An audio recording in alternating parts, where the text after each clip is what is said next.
பூஜ்யாய ராகவேந்திராய சத்ய தர்ம ரதாய ச பஜதாம் கல்பவ்ருக்ஷாய நமதாம் காமதேனுவி கிருஷ்ணாய வாசுதேவாய தேவகி நந்தனாய ச நந்த கோபகுமாராய கோவிந்தாய நமோ நமஹ.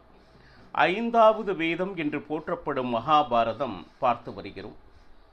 நியாயமாக கிடைக்க வேண்டிய ராஜ்யத்தை பலமுறை கேட்டும் திருப்பித் தராத கௌரவாதிகளை எப்படியாவது சந்தித்து தங்களது ராஜ்யத்தை மீட்டுத் தர பாண்டவர்கள் பகவான் கிருஷ்ணனிடம் பணிக்க அஸ்தினபுரம் சென்று திருதராஷ்டிரனிடம் உன்னுடைய பிள்ளை மேல் இருக்கின்ற அதீத பாசத்தினால் அவன் செய்கின்ற அதர்மம் அனைத்திற்கும் துணை நின்றாய், இதனால் உன்னுடைய குலமே நாசமாகப் போகிறது என்று எச்சரித்தும் பகவான் கிருஷ்ணனை தொடர்ந்து பரசுராமர், கண்வ ரிஷிகள், நாரதர், காந்தாரி எவ்வளவோ நல்ல நல்ல உபதேசங்களை கூறியும் செவி மடுக்காத துரியோதனன் பகவான் கிருஷ்ணனையே கட்டி போட எத்தனைத்தான்.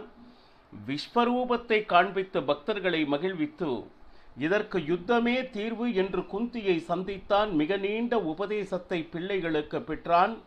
இதை கேட்ட பீஷ்ம துரோணாதிகளும் துரியோதனிடம் நாங்கள் வாழப்போவதே சொற்ப தினங்கள், அப்போ அவர்களுக்கு உண்டான ராஜ்யத்தை கொடுத்து விடு என்று அவர்கள் பங்குக்கு உபதேசித்தும் அதையும் கேட்கவில்லை துரியோதனன். அதாவது சூட்சகமாக நிச்சயமாக இந்த யுத்தத்தில் நாங்கள் வீழ்த்தப்படுவோம் என்று கூறியும் அதனை ஏற்க மறுத்தான் துரியோதனன்.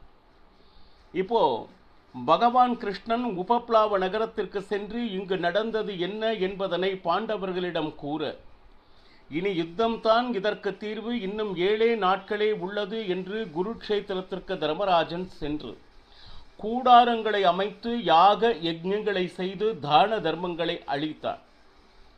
துரியோதனன் சகுனியின் மகனான உலூக்கனை அழைத்து அவன் ஒரு உபதேசம், எப்படின்னா மற்றவர் மனசை எப்படியெல்லாம் காயப்படுத்த முடியுமோ அதையெல்லாம் அடங்கிய ஒரு உபதேசத்தை சொல்லி அனுப்பியிருந்தான்.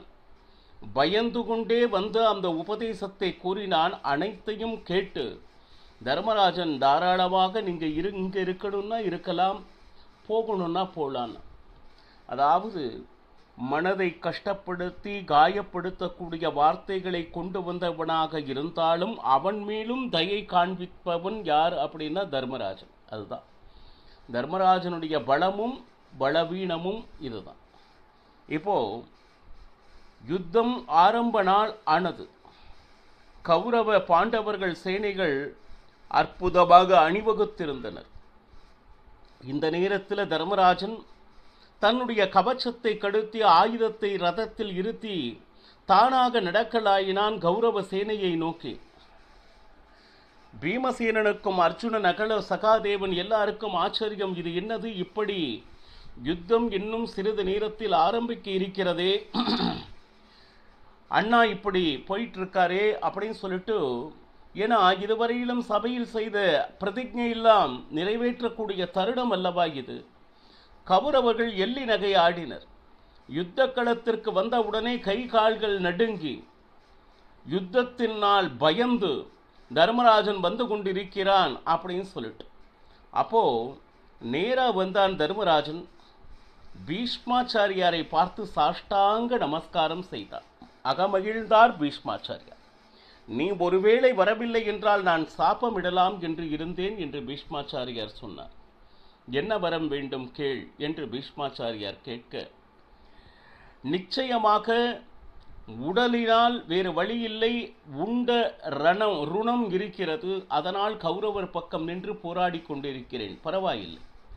ஆனால் உங்கள் மனதினால் நாங்கள் வெல்ல வேண்டும் என்கின்ற அந்த நினைப்பு இருக்க வேண்டும் என்று பிரார்த்தனை செய்தான் தர்மராஜன். ததாஸ்து என்றார்.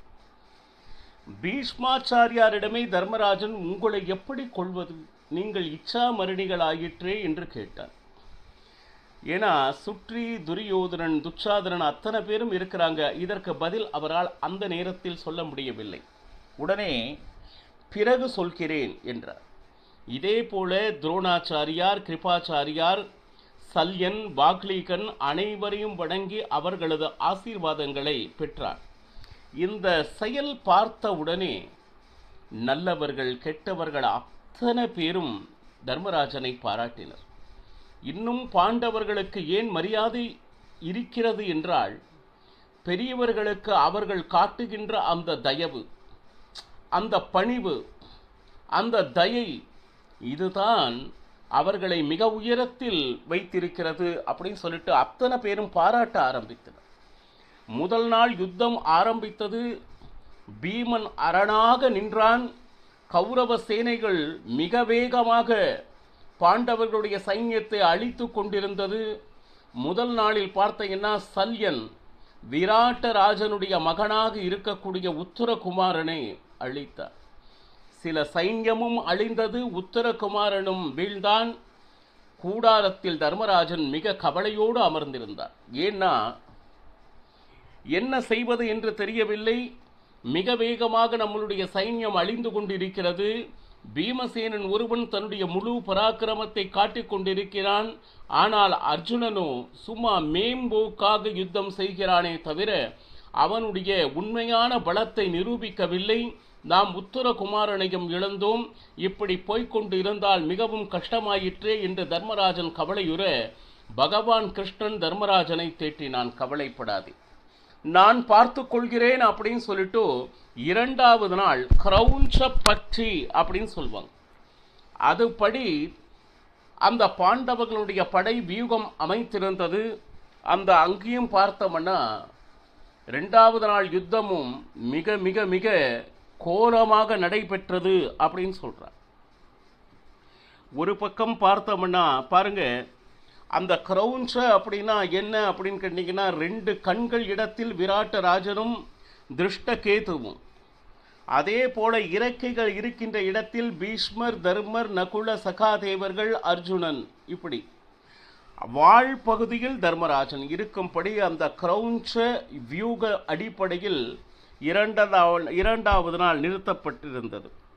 இப்போ இந்த இடத்துல பீஷ்மாச்சாரியாருக்கும் அர்ஜுனனுக்கும் நடக்கின்ற யுத்தம் இருக்கு பாருங்க. அடாடாடா! ஏன்னா 2 ரதத்தில் பூட்டப்பட்டிருந்தது வெள்ளை குதிரைகள். மேலே இருக்கக்கூடிய தேவதைகள் ஆச்சரியப்பட்டிருந்தனர். என்னன்னு கேட்டீங்கன்னா, நிச்சயமாக ஒருவருக்கு ஒருவர் சளைத்தவர் அல்ல. ஒரு செகண்ட் அப்படின்னு அது கூட எதுவுமே ஸ்பேஸ் இல்லாமல் 2 பேரும் என்ன சொல்லுது, பீஷ்மாச்சாரியாரும் சரி அர்ஜுனனும் சரி பானமழை பொழிந்து கொண்டிருக்கிறார்கள்.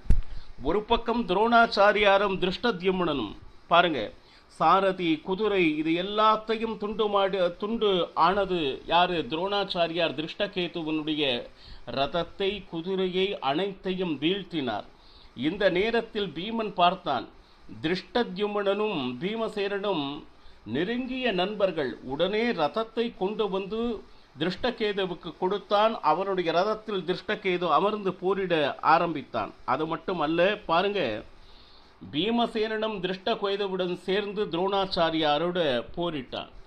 இந்த நேரத்தில் அந்த பீமசேனுடைய பராக்கிரமம் 2வது நாள் எப்படி இருந்துச்சுன்னா, கலிங்க தேசத்தினுடைய ராஜா பானுமந்தன், அவனுடைய மகன் சக்கரதேவன், அது மட்டுமா அப்படின்னா கேதுமந்தன், இப்படி அத்தனை பேர் ஒரே ஒரு ஆள் பீமசேனன். பார்த்தமனா அடேங்கப்பா, என்ன பராக்கிரமம்! முதலில் கலிங்க தேச ராஜனை கொன்றான், தன்னுடைய மகனான சக்கரதேவனை கொன்றான், கேதுமந்தனை கொன்றான். அது மட்டுமல்ல, அந்த கலிங்க தேசத்து சைன்யத்தில் சுமார் 2000 பேர்களை ஒருவனாக இருந்து எதிர்த்து அத்தனை பேரும் கொன்றவன் யார் அப்படின்னா பீமசேனன். அடேங்கப்பா, யார் ஒருவரும் பீமசேனனுக்கு எதிரே வருவதற்கு பயந்தனர்.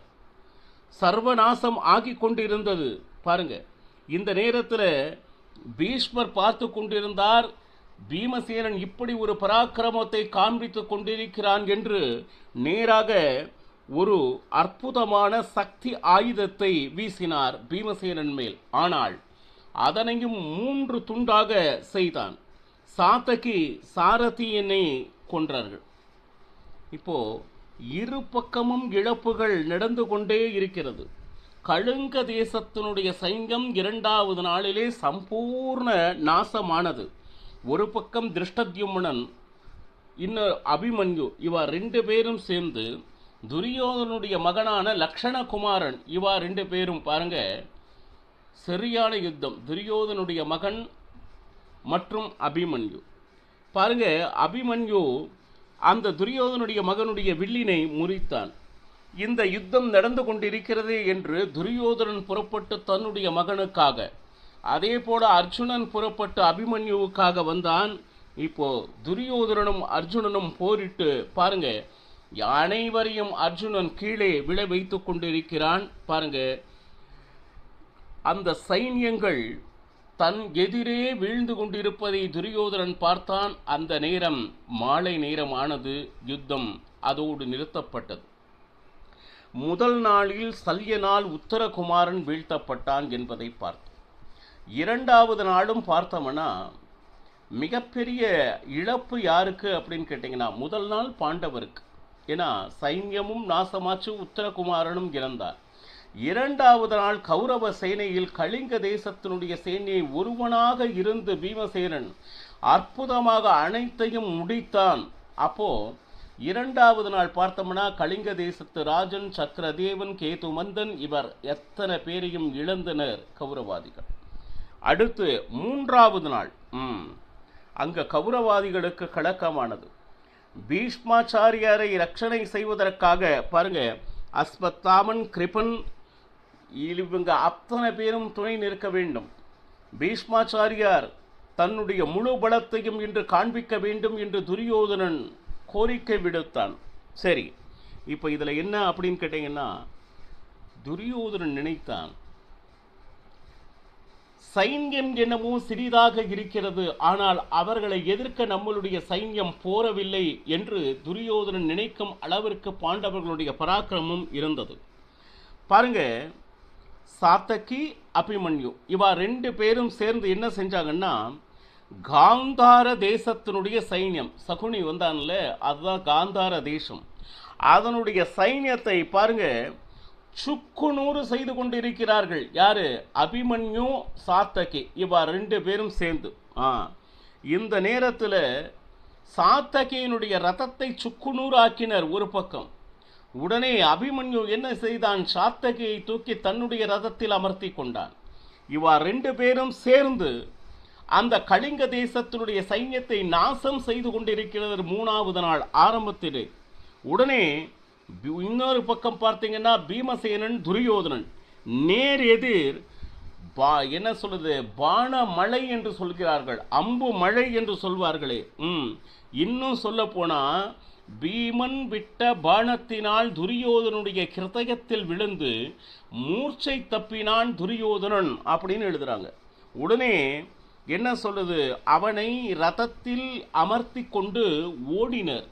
அந்த நேரத்தில் கௌரவ சைன்யத்தை பீமசேனன் ஒருவனாக இருந்து கொண்டு நிறைய நாசம் செய்தான் அப்படின்னு சொல்லிட்டு, ஒரு பக்கம் அர்ஜுனன் பானமழை, கௌரவ சைன்யம் எப்படி அப்படின்னு கேட்டிங்கன்னா ஓடி போய் கொண்டிருந்தது. ஒரு பக்கம் பீமசேனன் அவன் பாட்டிக்கு பராக்கிரமத்தை காண்பித்து கொண்டிருக்கிறான், இன்னொரு பக்கம் அர்ஜுனன் பானமழை புளிந்து கொண்டிருக்கிறான். உடனே இதைய பார்த்தா தன்னுடைய ஹிருதயத்திலும் ஒரு அடி விழுந்தது. அதையும் பொருட்படுத்தாது நேராக பீஷ்மரிடம் சென்றான் துரியோதனன். பாருங்க, 800 வயது பெரியவர் உண்ட கடனுக்காக நின்று உண்மையாக போராடி கொண்டிருக்கிறார். ஆனால் துரியோதனன் அவரை பார்த்து எவ்வளவு ஏளனமாக பேசினான் தெரியுங்களா? பாருங்க, நீவோ உயிரோடு இருக்கும் பொழுது இப்படி ஆகி கொண்டிருக்கிறதே, நீங்கள் அதை வேடிக்கை பார்த்து கொண்டிருக்கிறீர்களே அப்படிங்கிற. அதாவது கௌரவிய சைன்யம் நாசமாகி கொண்டிருப்பதை பீஷ்மர் வேடிக்கை பார்த்து கொண்டிருப்பது போல துரியோதனன் பேச ஆரம்பித்தார். உங்களுடைய பராக்கிரமம் முன்னால் நிச்சயமாக பாண்டவர்கள் நிற்க முடியாது என்பதை நான் அறிவேன். ஆனால் நீங்கள் பக்ஷபாதம் காட்டிக் கொண்டிருக்கிறீர்கள்.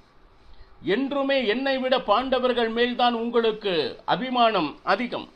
அதனால் என் பக்கம் நீங்கள் நின்று கொண்டு அவர்கள் பக்கம் போர் புரிந்து கொண்டிருக்கிறீர்கள் அப்படின்னு சொல்லிட்டு மனதை காயப்படுத்துவது போல துரியோதனன் பீஷ்மாச்சாரியாரை பார்த்து பாருங்க பல வார்த்தைகள் மனது காயப்படும்படி பேசினான். பாருங்க, அது மட்டுமா, நீங்கள் நிச்சயமாக பாண்டவரை எதிர்த்து எந்த விதமான பானமும் விடவில்லை. இதையே முதல்ல சொல்லியிருக்க வேண்டியதுதானே. நான் யுத்தத்தில் வரமாட்டேன், பாண்டவரை எதிர்த்து யுத்தம் புரிய மாட்டேன் அப்படின்னு சொல்லிட்டு இருந்தா நான் அதற்கு என்ன செய்யணுமோ நான் செய்திருப்பேன் இல்லையா? என்னுடைய நண்பன் கர்ணன் இருக்கிறான், அவனை வைத்துக்கொண்டு இந்த பாண்டவர்களை என்ன செய்ய வேண்டும் என்று யோசித்திருப்பேன். ஆனால் பொறுப்பையும் எடுத்துக்கொண்டு இன்று நீங்கள் இந்த மாதிரி இருப்பது மிகவும் அசிங்கமாக இருக்கிறது என்று துரியோதனன் 800 வயது பெரியவரை பீஷ்மாச்சாரியாரை அந்த யுத்த ரடாங்கத்திலே மனதை காயப்படுத்தி கொண்டிருக்கிறார். பீஷ்மாச்சாரியாருக்கு ரொம்ப அவர் சொன்னார், நான் ஏற்கனவே சொன்னேன் பாண்டவரை உங்களால் அழிக்க முடியாது என்று சொன்னேன் துரியோதனா, நீதான் கேட்கவில்லை. பீஷ்மர் சொல்றார். எவ்வளவோ தூரம் பீஷ்மர் துரியோதனனுக்கு சொன்னார் இல்லையா? பீஷ்மரும் சரி துரோணாச்சாரியாரும் சரி பாண்டவர்களை நீ எளிதில் நிச்சயமாக வீழ்த்த முடியாது என்று சொன்னார். இப்போ துரியோதனன் பீஷ்மர் இவா 2 பேரும் வாக்குவாதம். அந்த வாக்குவாதத்திற்கு பின்னாடி பீஷ்மர் அந்த யுத்த ரணாங்கத்திலே எப்படி அவர் பணியாற்றினார் என்பதனை மிக அற்புதமாக மகாபாரதம் விளக்குகிறது. நாளை பருகலாம். சர்வம் ஸ்ரீகிருஷ்ணார்ப்பணமஸ்து.